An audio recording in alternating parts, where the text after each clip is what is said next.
demi nama baik bangsa dan pemimpin negara. Hak angket kenapa ragu? Part 2.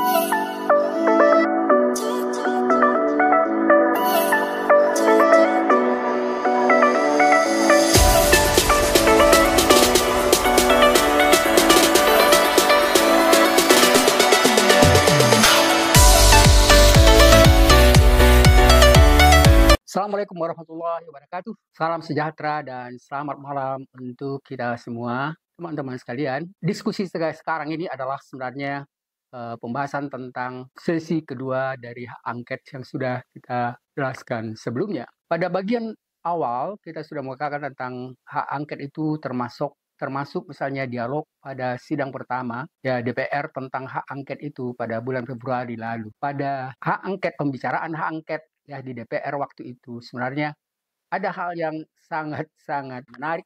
Dalam hal bukan hanya menarik karena memang kita setuju dengan keadaan itu, tetapi sebenarnya lebih membuat kita miris karena ada dua kelompok masyarakat yang di depan gedung DPR MPR itu yang bersiteru karena ada dua kelompok, yang satu adalah mendukung supaya dilakukan apa yang kita bicarakan hari ini tentang hak angket, dan yang kedua adalah kelompok yang tidak setuju ada hak angket itu, dan kemudian mereka berhadapan-hadapan. Untung saja akhirnya dibatasi oleh pihak keamanan sehingga tidak terjadi ya bentrok langsung antara dua kelompok yang mempunyai pandangan yang berbeda itu. Teman-teman sekalian, memang ada sebenarnya perbedaan yang mendasar antara dua kelompok itu, karena kalau misalnya kelompok yang pertama menginginkan ada sidang itu, dan sidang itu adalah ya mencoba untuk menelusuri berbagai macam ketidakbenaran atau pelanggaran yang terjadi dalam pemilu itu, dan berikutnya juga dengan pemaksulan Presiden Jokowi. Sementara kelompok yang kedua, setelah selesai menurut mereka misalnya pengadilan dan pengumuman tentang kemenangan paslon 02 itu, maka lebih baik sebenarnya sekarang yang dilakukan adalah bagaimana menenangkan masyarakat. Dan itu yang dianggap sebenarnya satu hal atau dua hal yang saling bertentangan satu dengan yang lain. Saya pikir sebenarnya tidak akan mudah misalnya menciptakan ketenangan, keamanan dengan membiarkan misalnya masalah-masalah yang muncul, perbedaan pendapat, pertentangan itu dibiarkan begitu saja. Dan menurut saya justru itu akan menjadi momok yang besar sekali, seperti misalnya api dalam sekam. Karena kita tahu dan melihat gejala-gejala sekarang, sebagian besar masyarakat itu sebenarnya tidak bisa menerima dengan hanya mengatakan, oh sekarang kita bisa lebih biarkan saja itu sudah diterima dan kemudian kita berdamai dan menghadapi masa depan yang lebih baik. Saya tidak begitu percaya dengan kondisi seperti itu, karena tidak begitu mudah untuk bisa melakukan seperti apa yang dikemukakan itu. Apalagi misalnya nanti yang menjadi menteri-menteri itu adalah orang yang bukan terdiri dari para ahli atau zakon kabinet, tapi didukung oleh orang-orang yang sebelumnya juga dia menteri tapi tidak menggunakan hasil yang baik, justru misalnya menimbulkan masalah-masalah besar bagi negara ini. Teman-teman sekalian, jadi pemaksulan Presiden Jokowi itu memang menjadi tuntutan dari sebagian besar masyarakat, terutama sekali yang pendukung 01 dan 03. Sementara masa yang menolak hak angket ya menyatakan masalah sekarang lebih baik misalnya kita berdamai secara apa adanya dan kemudian mencoba untuk menghadapi masa depan yang lebih baik. Tapi apakah memang itu bisa terlaksana? Teman-teman sekalian, yang menjadi pertanyaan sekarang sebenarnya adalah apa putusan DPR dalam menentukan apakah memang hak angket itu diterima atau tidak, atau ditolak, itu juga memang belum jelas. Pada diskusi-diskusi tentang dialektika ini, kita tidak memiliki sebenarnya hak untuk menentukan apakah misalnya itu ditolak atau tidak, dan kita hanya tinggal menunggu saja bagaimana keputusan yang menurut mereka ya yang lebih baik, dan kita misalnya hanya mencoba untuk memikirkan atau melakukan kritisi seandainya misalnya kita menganggap bahwa ada hal-hal yang perlu kita kritisi, dan itu sebenarnya hak kita sebagai warga negara. Hak angket itu juga adalah hak angket, adalah hak istimewa dari anggota DPR, dari parlemen, yang mestinya memang mereka akan lakukan itu lebih baik dan lebih adil dan demokratis, dan itu akan memperbaiki citra DPR dan benar-benar memperbaiki citra presiden dan wakil presiden dan juga nanti menteri-menteri yang diangkat dan dinyatakan ya dan diterima secara benar oleh masyarakat, terutama sekali misalnya oleh anggota DPR melalui apa yang kita sebut tadi dengan hak angket. Sekarang ada dua hal sebenarnya tadi sudah disinggung sedikit tentang misalnya bagaimana sekarang upaya yang dilakukan oleh PDI dan kemudian kalau ini memang gagal, usaha terakhir untuk menunjukkan diri bahwa ada masyarakat yang memang ingin bagaimana demokrasi dan hak azazi itu benar-benar jalan di Indonesia, itu mungkin hanya bisa seandainya anggota DPR ya menerima dan ya melakukan hak-haknya seperti yang kita sebut tadi sebagai hak angket itu. Teman-teman sekalian, saya akan mencoba di sini sebenarnya tentang apa sebenarnya ya yang diragukan oleh anggota DPR itu kalau misalnya hak angket itu diterima.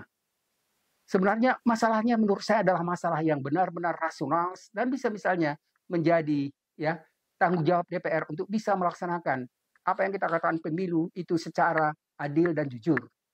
Jadi hak angket ini misalnya sebenarnya dapat kita lihat dengan jelas ya dan anggota DPR mestinya sudah tahu sebenarnya apa yang harus diselidiki dan mengawasi dan apa yang harus diawasi pemerintah ya atas badan-badan eksekutif yang bertanggung jawab terhadap pemilihan umum itu dan kemudian apalagi kalau dikatakan bahwa pemilihan umum itu misalnya banyak sekali melakukan pelanggaran dan pertanyaan-pertanyaan yang akan diajukan oleh DPR sebenarnya berkaitan dengan masalah-masalah itu.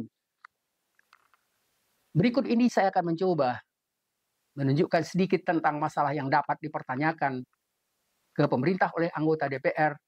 Yang pertama adalah tentang kebijakan publik. Teman-teman sekalian, kebijakan publik itu sebenarnya kan adalah kebijakan yang mestinya harus bisa dipertanggungjawabkan oleh para pejabat, apalagi presiden, ke masyarakat, ke semua warga negara. Jadi pertanyaan yang diajukan tentang kebijakan publik itu, ya kebijakan yang diambil dan dibuat oleh pemerintah dalam berbagai bidang, ya seperti misalnya ekonomi, ya tapi pendidikan dan kesehatan, lingkungan dan lain-lain. Tapi kalau misalnya kita sekarang membicarakan hak angket itu berkaitan dengan masalah pemilu, maka fokusnya adalah pertanyaan sekitar pemilihan umum itu. Yang berikutnya yang kedua adalah ya penggunaan anggaran. Karena kita katakan misalnya pada hak angket itu bisa dia mempertanyakan berbagai macam hal anggaran dalam berbagai macam bidang, aspek, maka yang menjadi hak angket sekarang ini adalah pelanggaran atau pertanyaan mengenai penggunaan anggaran pada pemilihan umum. Kemarin misalnya sudah sempat diributkan misalnya tentang penggunaan anggaran tentang beras, penggunaan misalnya yang lain-lain. Jadi fokus misalnya pada hak angket yang berkaitan dengan pemilu itu pada bagian yang kedua ini kita katakan adalah bagaimana pertanggungjawaban pemerintah pada penggunaan anggaran yang berkaitan dengan masalah pemilihan umum. Masalahnya itu mulai dari pusat sampai ke daerah. Yang berikutnya, yang ketiga adalah bagaimana kinerja pemerintah. Bagaimana misalnya yang berkaitan dengan kinerja pemerintah yang memberikan layanan pada publik mengenai masalah pemilihan umum. Dan ini sebenarnya menjadi masalah yang sangat banyak dipertanyakan karena juga misalnya kinerja pemerintah. Apakah memang mereka misalnya melakukan pemilihan umum itu dengan bebas, rahasia. Dan kemudian apakah memang akhirnya ada keterlibatan cawe-cawe misalnya presiden sampai misalnya ke daerah-daerah.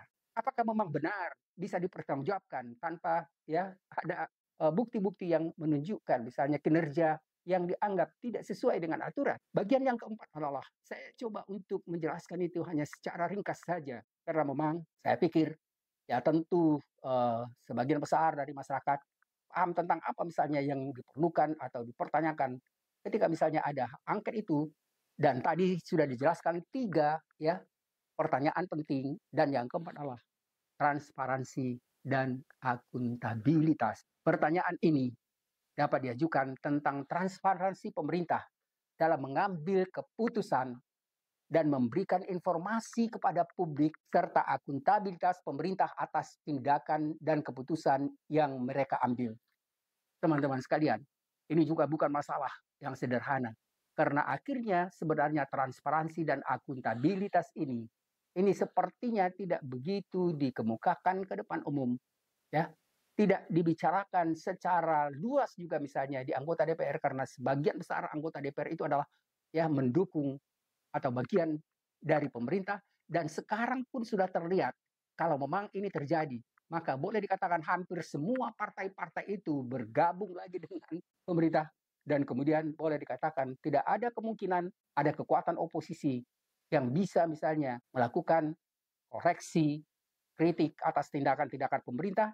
Dan kalau begitu berarti sebenarnya kemungkinan pemerintahan ke depan itu justru bukan pemerintahan yang lebih baik, yang lebih bisa melakukan segala sesuatu secara transparan dan akuntabilitas. Ini sebenarnya salah satu kekhawatiran. Karena kelihatan sekarang, mulai dari sekarang itu sebenarnya ya salah satu upaya dari awal adalah memberikan ya hadiah pada partai-partai yang mendukung kemarin, termasuk misalnya juga yang tidak mendukung, ya, dengan memberikan pada mereka kedudukan sebagai bagian penting di dalam kementerian yang baru. Yang kelima adalah bagaimana misalnya keadilan dan hak asasi manusia itu dilakukan.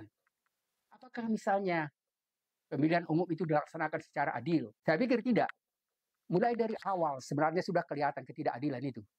Dan yang paling jelas adalah ya perubahan undang-undang dengan memasukkan dan membenarkan misalnya Gibran Raka Buming Raka sebagai presiden, wakil presiden, dan itu sebenarnya melanggar hak asasi dan kesetaraan. Di dalam peraturan jelas bahwa ada kesetaraan antara semua warga negara. Tidak ada perbedaan antara warga negara yang satu dengan yang lain, dan semua mempunyai hak asasi yang sama. Jadi jelas teman-teman. Jadi kalau misalnya sekarang misalnya PDIP ya melalui ketuanya itu seperti saya katakan tadi ya Profesor Profesor yang mencoba untuk menjadikan prinsip yang kelima ini, atau misalnya apa yang saya katakan tadi, hal yang kelima yang harus dipertanyakan adalah tentang keadilan dan hak asasi manusia yang dijadikan sebagai dasar untuk mengajukan ya keadilan pada PT UN itu sebenarnya satu hal yang sangat-sangat saya pikir mendasar. Bisa saja misalnya ya perlakuan yang tidak adil dan tidak adanya misalnya kesetaraan dalam pencalonan dan memberikan keistimewaan pada anak presiden itu sesuatu hal yang prinsipal, yang sangat prinsip sebagai pelanggaran di dalam demokrasi yang kita katakan penting, melaksanakan keadilan dan perlindungan hak asasi dan menghindari diskriminasi dalam atau pada semua warga negara. Yang berikutnya adalah ketika misalnya kita katakan ya perlakuan yang tidak adil yang dilakukan oleh pemerintah sebagai poin yang kelima, yang keenam adalah bagaimana misalnya terjadi hubungan internasional, dan ini berkaitan dengan pernyataan apakah misalnya ada berkaitan dengan kebijakan luar negeri, diplomasi dan hubungan internasional yang dilakukan oleh pemerintah. Kemarin sebenarnya ini jelas sekali ketika dikatakan bahwa ya ada ya katakanlah misalnya yang mengatur di luar negeri, katanya misalnya Singapura, tentang misalnya bagaimana hasil pemilihan yang dilakukan dalam negeri, dan itu sebenarnya sesuatu hal pelanggaran yang cukup besar dan berarti, yang memang akhirnya apalagi kalau dikatakan bahwa ya ada ketidakbenaran di dalam perhitungan yang dikemukakan sebagai hasil dari pemilu yang menyatakan memenangkan paslon 02. Yang berikutnya adalah lingkungan, yang ketujuh adalah lingkungan dan keberlanjutan. Teman-teman sekalian, ini adalah bagian terakhir dari syarat yang dimungkinkan untuk dipertanyakan pada hak angket, yaitu tentang lingkungan dan keberlanjutan. Yang dimaksud dengan masalah lingkungan keberlanjutan adalah bagaimana mengkritisi, menyoroti kebijakan dan tindakan pemerintah dalam masalah lingkungan hidup, ya. Tapi terutama sekali misalnya menjaga bagaimana misalnya masyarakat bisa tidak menimbulkan gontok-gontokan antara satu kelompok dengan kelompok lain, antara misalnya ya katakanlah misalnya seperti yang terjadi sekarang, perbedaan yang sangat mendasar antara misalnya universitas dan para mahasiswa, para ulama, para segala macam itu dengan pendukung, atau katakanlah misalnya dengan pemerintahan yang akan melakukan pemerintahan selanjutnya, apakah itu bisa berjalan dengan tenang dan damai? Teman-teman sekalian, Ketujuh prinsip ini sebenarnya hal yang sangat penting sekali dipikirkan dan dipertimbangkan oleh DPR. Dan ingat, DPR ini bukan ya hanya hak anggota DPR, karena DPR itu adalah perwakilan dari seluruh rakyat Indonesia. Hati-hati dan adil dan bijaksanalah dalam menentukan keputusan. Karena keputusan Anda itu tidak hanya diterima pada 1-2 hari atau 1 periode saja. Dan ini akan menjadi catatan sejarah. Bagaimana misalnya ya keanggotaan Anda selama di DPR ini? Apakah memang memberikan manfaat pada negara, bangsa, dan warga negara? Apakah misalnya memang ya bermanfaat untuk permasalahan keadilan, kesetaraan, dan demokrasi? Kalau itu tidak, maka anggota-anggota DPR itu menjadi catatan dalam sejarah bahwa ya ada hal-hal yang menjadi tugas dan kewajiban mereka, tapi mereka abaikan begitu saja dengan mengabaikan prinsip-prinsip yang kita catatkan tadi, ya, dan kemudian dicoba untuk bisa membenarkan itu melalui apa yang kita sebut 7 prinsip misalnya di dalam hak yang dimiliki oleh anggota DPR dalam hak angket, tapi itu pun juga diabaikan. Teman-teman sekalian, ini adalah ya satu pertanggungjawaban moral saya sebagai salah seorang warga negara. Dan kebetulan saya juga seperti sering dikatakan saya hanya seorang ya dosen, dan dosen juga mempunyai tanggung jawab untuk menyatakan hal-hal yang dianggap benar dan hal-hal yang dianggap bermanfaat untuk bangsa dan negara ini. Terima kasih atas perhatian teman-teman sekalian, dan harapan kita juga tentu perhatian dari anggota-anggota DPR supaya bisa melakukan atau bertindak secara bijaksana dan adil. Terima kasih atas perhatiannya. Assalamualaikum warahmatullahi wabarakatuh. Semoga bermanfaat.